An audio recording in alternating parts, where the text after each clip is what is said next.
So chapter 14 is going to deal with equilibrium. And we mentioned it really briefly at the end of chapter 13, and so now we're really going to focus on it.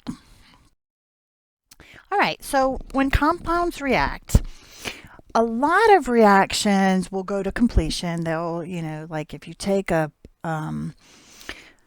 piece of wood and you burn it, eventually you get ash. It's kind of completion. But a lot of reactions actually form kind of a mixture of products and unreacted reactants in what's called a dynamic equilibrium. So dynamic, we use the word dynamic because it's constantly moving. So what happens is you start out with a reaction. The reactions start to react. We get some products, but then it kind of slows down, and you have some of the products will start to react in reverse. It's again, it depends all on the conditions, but the products can sort of react in reverse to make reactants again. And so what you get is like a balance of some reactants and some products in an equilibrium, but it's not sitting still. Some reactants are reacting, some products are reacting in the back reaction, and we have sort of this mixture. So a chemical equilibrium is a state reached by a reaction mixture when the rates of the forward reaction and the rate of the reverse reaction become equal. So I'll talk a little bit more in detail about that. All right, so I like to first give an example of an equilibrium. The reason why it's dynamic because it's constantly moving, and so this might help you understand the idea of it better. So if you think of an elevator, and there's 3 people at the first floor getting in the elevator. And then maybe you're able to watch this from afar because it's a glass elevator, but you can't see what's happening at the different floors. So you're watching the elevator and it rises up, and there's 3 people in it. And then you see it going from the first floor to the second floor, and you still see 3 people in it. And then you see it going from the second floor to the third floor, and there's still 3 people in it. But you might, so it looks like everything's stable, like, oh, 3 people are going up the elevator. But if you were able to see what was happening on each floor, so to the outside observer, it looks like everything that 3 people are rising. But if you look at each floor and you say, okay, at the first floor, 2 people got off and 2 people got on, or at the third floor, 1 person got off, 1 person got on. So there were always the same number getting on and off. So from afar, it looks like there's always 3 people, and it looks maybe like the same 3 people. Everything looks like nothing's changing. However, you've got some coming on, some going off. It's just that the rate is equal. So the number going on and the number coming off are the same. So that's what the same idea of a reaction at equilibrium is, that you have some reactants reacting, but at the same time, so they're creating products, but at the same time, the reverse reaction might happen as well. So the reverse products are kind of reacting to form reactants again, going backwards. And if they react at the same rate, so one product is formed and one reactant is formed at the same time, then it looks like the reaction stopped and that nothing's happening, but in fact the reaction is still going. It's just that the forward and the reverse are the same rate, and so that's why it's called dynamic, because there's still movement. It's just that you can't observe any changes. All right, so this is an example of reactants and products in a U-tube, a U-shaped tube. Notice that as long as you have reactants and products, what they're showing you here is that there's constant mixing back and forth. So some reactants are becoming products, some products are becoming reactants. So as the forward reaction and the reverse reaction occur at the same rate, the levels stay the same. And so the system appears to be stationary. It looks like nothing's really happening, but in fact, there's mixing going on at the bottom of the tube. There's some reactants becoming products. There's some products becoming reactants. So again, that's the dynamic. There's constant motion. It's just that you can't observe any changes. All right, so let's look at this particular reaction. Carbon monoxide reacting with hydrogen. the amounts at this point are not super important, so don't worry about that. But let's say we started with 1 mole of carbon monoxide and 3 moles of hydrogen. So what you see on the left-hand chart is time on the x-axis versus moles of substance on the y-axis. So if we start with only reactants, so 1 mole of carbon monoxide and 3 moles of hydrogen, and we have no products yet. So at the very beginning, at time 0, we have 0 CH4 and we have 0 H2O. As time goes on, some of the reactants start to react. And so you can see the purple line coming down because the number of moles of CO is going down because they're reacting.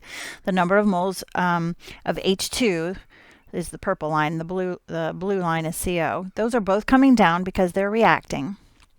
And also notice the green line on the left-hand chart, slide A, is going up because the products are being formed. So we're not at equilibrium yet because as long as the concentrations, as long as you can detect changes in the concentrations, we're not at equilibrium. So the moles of H2 is coming down, the moles of CO is coming down, the moles of CH4 and H2O are going up.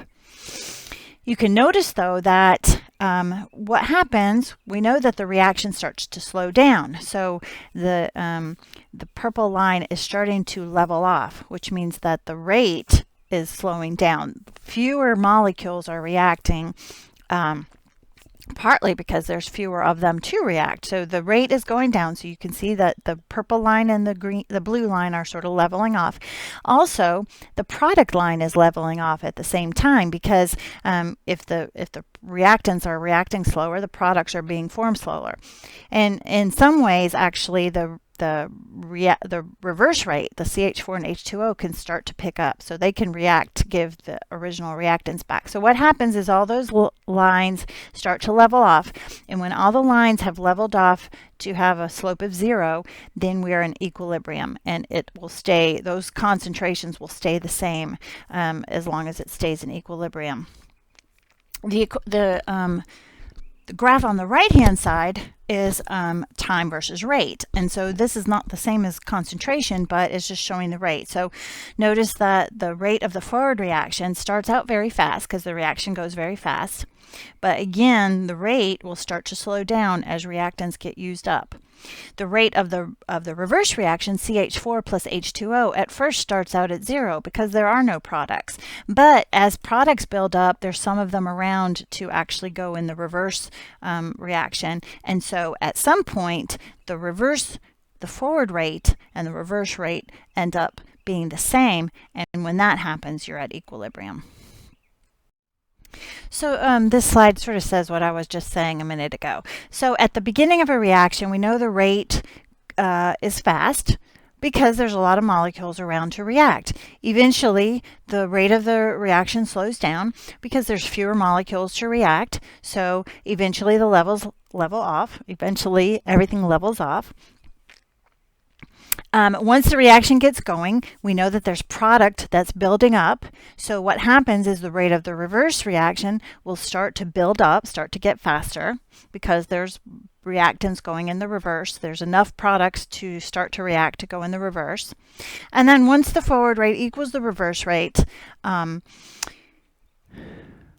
the CO and H2 are being used up at the same rate that the CH4 and H2O are being used up. So the CO and the H2 are used up and produced at the same rate.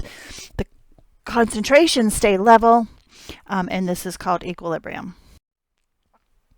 All right, so one thing that we have to note is that because of stoichiometry, the H2 is used up 3 times as fast as the CO. And so they'll have different equilibrium concentrations.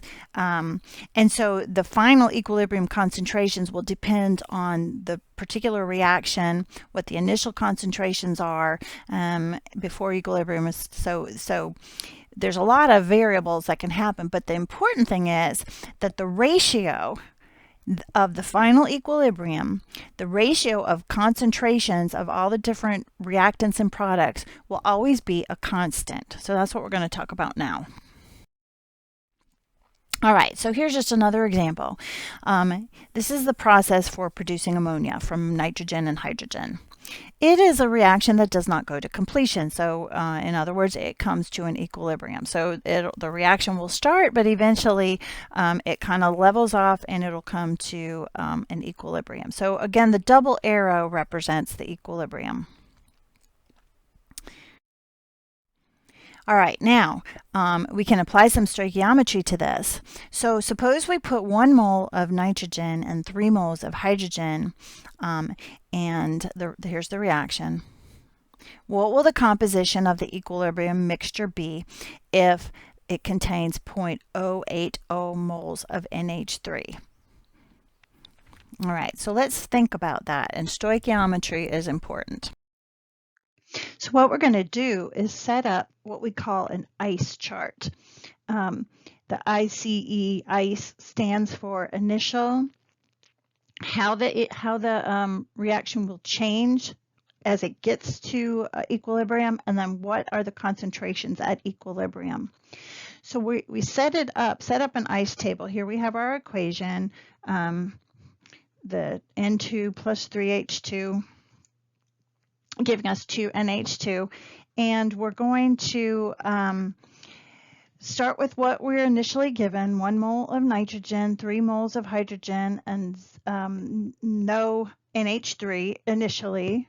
And then the reaction is going to move. In this case, it has to move to the right to produce some NH3. Right now, there's 0, so it's going to produce some NH3.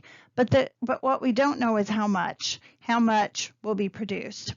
And unfortunately, we would have 3 unknowns if we didn't look at stoichiometry. So here, what I'm going to say is, obviously, we're going to lose some nitrogen.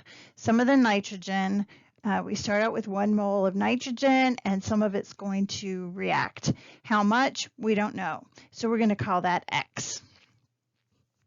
But the important part here is that the amount of hydrogen that reacts will be 3 times as much because of the stoichiometry. 3 times as much hydrogen reacts with 3 hydrogen react with 1 nitrogen. So the change will be minus 3x because 3 times as much of the hydrogen will react. And then on the product side, again, we don't know how much NH3 will be produced, but we do know that it'll be 2 times the amount of nitrogen that reacts. And so we call that 2x. And then you can see when we add it all together, we say that, okay, at equilibrium, we'll have what we started with, 1 mole minus x, however much reacts, of nitrogen. And then hydrogen, we have 3 moles minus 3x. And then the NH2 will be 2x. And it just happens that this problem said that we had 1 mole of nitrogen and 3 moles of hydrogen. It doesn't have to always be the ratio. Like the change has to be the correct ratio, minus x, minus 3x, plus 2x. But the initial values can vary just depending on the problem that you're given. And so just because it's a 1-to-3 ratio doesn't really have anything to do with this problem. Anyway, here at the end, we see that at equilibrium, so we've started with 1 and we lost X amount. We started with 3 moles of hydrogen and we lost 3X amount. And then we produced 2X amount of NH3. So the whole point here is that we have to find out what X is, and then we'll know what all 3 of them are. And this one's a fairly straightforward reaction because it tells us what the equilibrium amount of NH3 is given. So it tells you, all right, NH3 is 0.080 moles. It's given to you. Later on, we'll do other problems where it won't be. You'll have to plug it back into the equation. But in this case, we just say, oh, well, 2x is equal to 0.080 moles. And so if we solve for x, x is 0.040 moles.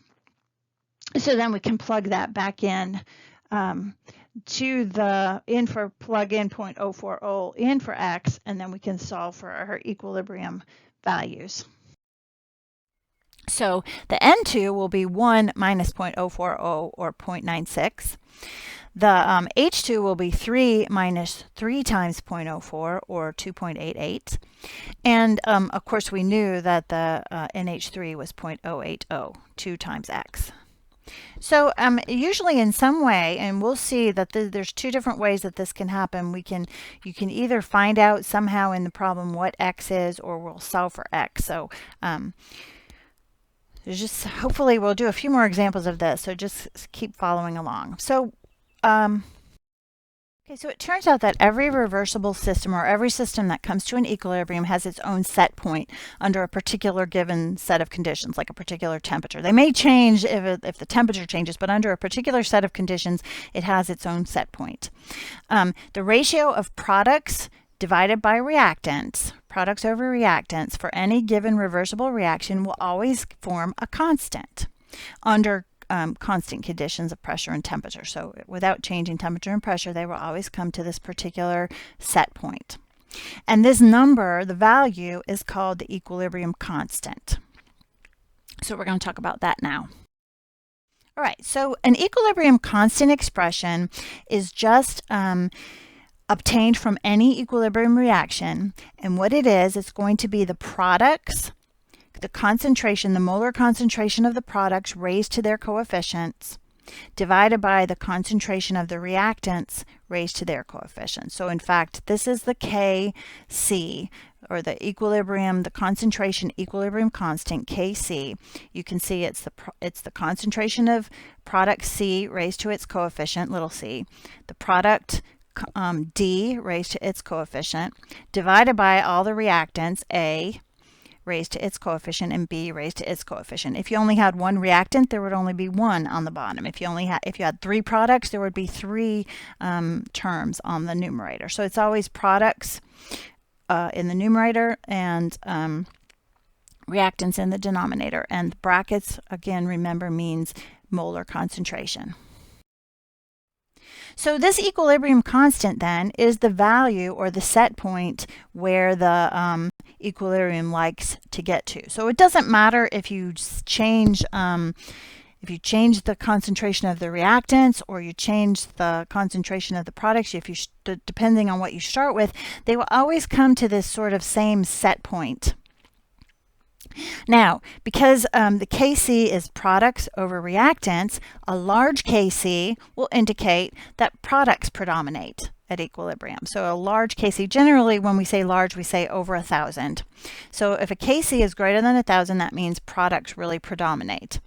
If Kc is small, that means the denominator dominates, and the denominator is the reactants. And so that means that a small Kc means it's not a very good reaction, and reactants mostly dominate. Okay, so like I said earlier, the constant K will be the same for a particular reaction, regardless, at a particular temperature and pressure, regardless of what our starting concentrations are. The equilibrium concentrations may be different, however, their ratio of products over reactants will always come to be the same number. And this is from the law of mass action, just that the value of the equilibrium constant will be a constant at any particular given temperature. All right, so let's look at this equilibrium again, the nitrogen plus hydrogen forming ammonia. Let's write the K expression for this. Okay, it would be the products, NH3 squared, divided by N2 raised to the first power, divided by H2 raised to the third power. So there's our equilibrium constant expression.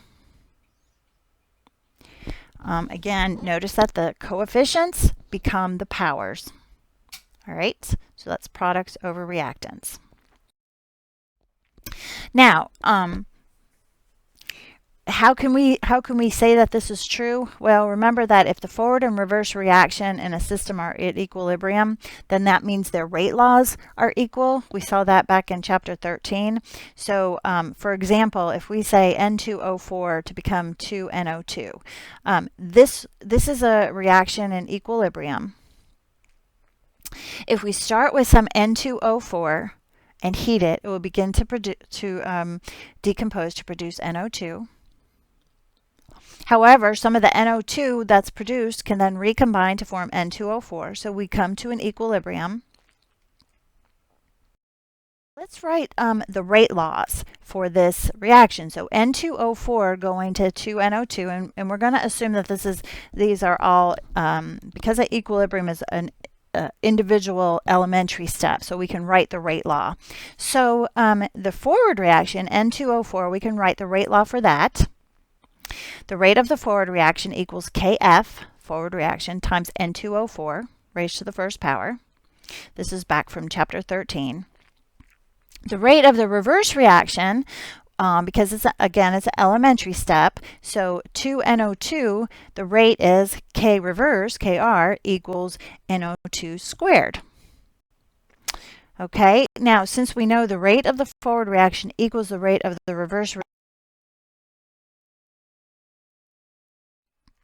so K forward times N2O4 equals K reverse NO2 squared. We did a little bit of this, remember, when we talked about mechanisms in chapter 13. But anyway, what we're going to do now is just rearrange this, put all the constants on one. So Kf over Kr just equals NO2 squared divided by N2O4. And since the Kf and Kr are just constants, they equal another constant, which we're going to call Kc. So this is just the argument for why we can set up our K expression, our equilibrium expression. So the main thing you need to remember is that the Kc, the equilibrium expression, is the products raised to their coefficients divided by the reactants raised to their coefficient. Doesn't matter how many products or reactants you have. If you've got more than one, you just multiply them all. If you've got more than one reactant, they all go in the denominator. All right, so let's just practice. Let's write the equilibrium expression for the following reactions. CO plus 3H2 gives us CH4 plus H2O. Well, products, CH4 to the first power times H2O to the first power. Reactants divided by CO to the first power divided by H2 to the third power. So this would be the Kc for this reaction. Okay, how about the Kc for the reaction 2O3 plus in equilibrium with 3O2.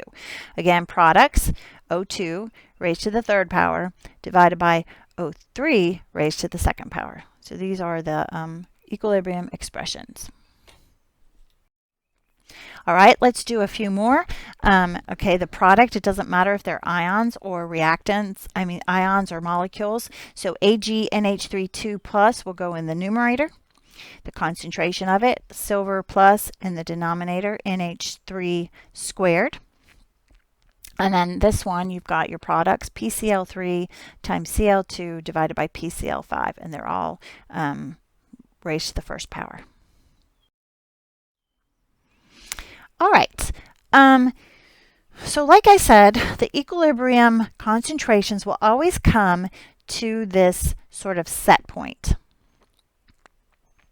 And so what you can do is you can find what these concentrations are, and you can substitute them into the equilibrium concentration. So this is one thing. If you don't know what the Kc value is, you can set up an equilibrium, find the concentrations of reactants and products, and plug them in to find the Kc. All right, so let's consider this reaction. CO plus 3H2 plus C gives us CH4 plus H2O. And I think a few slides ago we wrote the equilibrium expression for this. CH4 times H2O divided by CO divided by H2 cubed. Now let's suppose that we start with an initial concentration of CO of 0.1 molar and H2 of 0.3 molar. Again, it is a 1-to-3 ratio. We don't always have to start with 1 and 3 times, but let's see what happens. So 0.1 of CO, 0.3 of H2, and let's see what happens. We're going to let this run to get to equilibrium and then find out what the equilibrium concentration. So once equilibrium is established, we find that the concentration of CO is 0.0613, the concentration of H2 is 0.1893, the concentration of CH4 is 0.0387, and the concentration of H2O is 0.0387. These were determined by experiment. So we can find out what the Kc value is by plugging these numbers in. So there's our expression. We put it in, and we come up with a K value, a Kc value of 3.93. So this is sort of our set point. The ratio of products to reactants, and for this equation, will always come to that same 3.93 set point. It doesn't matter if we start with reactants, if we start with products, if we start with different values, it should always come up to 3.93. So let's look a little bit further. Right, so this is what I just said. Regardless of initial concentrations, whether you start with reactants or products, they will always settle back to this expression. Value. So let's rerun this experiment, but this time let's start with CH4 equal to 0.1 molar and H2O equal to 0.1 molar, but no CO and no H2. And let's rerun this experiment and see what our concentrations end up being. Well, here's the values. We end up, notice those are actually the same values that we ended up with before. So we find that we get the same values, and if we plug them in, we again get 3.93. Okay, so it doesn't matter if you start with reactants or products. In this case, the numbers turned out to be the same because we started with stoichiometric amounts, but they don't have to always be that way. So let's look at a third example. So what this chart shows, experiment 1 is the first one we looked at, where CO was 0.1 and H2 was 0.3, and then we allowed it to come to equilibrium, and we got these values where the calculated value of Kc was 3.93. Experiment 3 down here in the bottom is actually the one we just looked at, where we started with 0.1 molar of CH4 and 0.1 molar of H2O, the two products, and again we allowed them to come to equilibrium, and we noticed that all the values come out to be the same, but again Kc is 3.93. Experiment 2 is a little bit different, where we changed the concentrations a little bit. So instead of 0.1 molar CO, we started with 0.2 molar CO and then 0.3 molar H2. So again, the amounts really don't matter. What happens here is if you allow that to come to equilibrium, you can see that the CO goes down, the H2 goes down, the CH4 goes up, the H2O goes up. They are stoichiometrically, and this will be important later.